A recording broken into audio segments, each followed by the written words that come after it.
Steve jobs সেই মানুষ যে স্কুলে পড়তে পারে নাই, কারণ স্কুলে বেতন দেবার মতন সামর্থ্য তার ছিল না।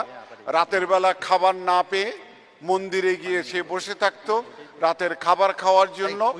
মাত্র $20 পুঁজি নিয়ে অ্যাপেল কম্পিউটার প্রতিষ্ঠা করেছিল।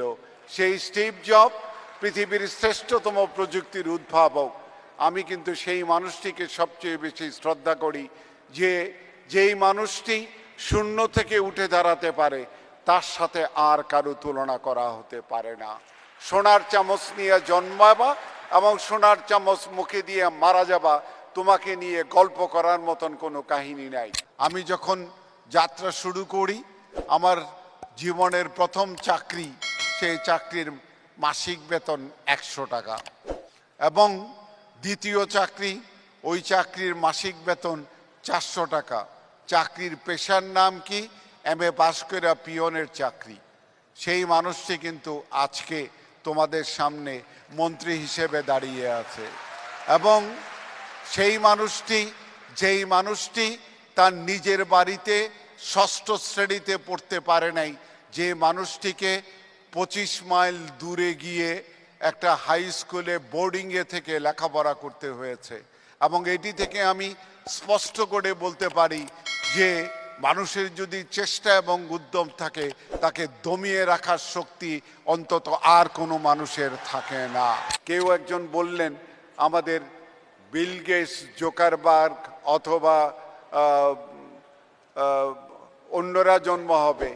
আমি কিন্তু মনে করি কেবলমাত্র বিল গেটস আর জোকারবার্গ হলে হবে না। আমাকে যদি তোমরা আদর্শ হিসেবে দেখতে চাও, তাহলে আমি কিন্তু এই দুইজনের একজনকেও আদর্শ মনে করি না। আমার কাছে আদর্শের নাম স্টিভ জবস। স্টিভ জবস কারণ স্টিভ জবস একটা এতিম ছেলে, যার বাপ মা ছিল না।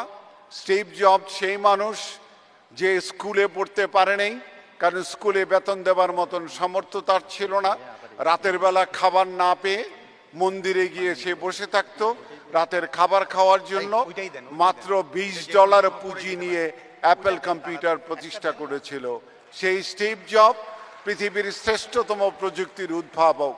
আমি কিন্তু সেই মানুষটিকে সবচেয়ে বেশি শ্রদ্ধা করি, যেই মানুষটি শূন্য থেকে উঠে দাঁড়াতে পারে, তার সাথে আর কারো তুলনা করা হতে পারে না।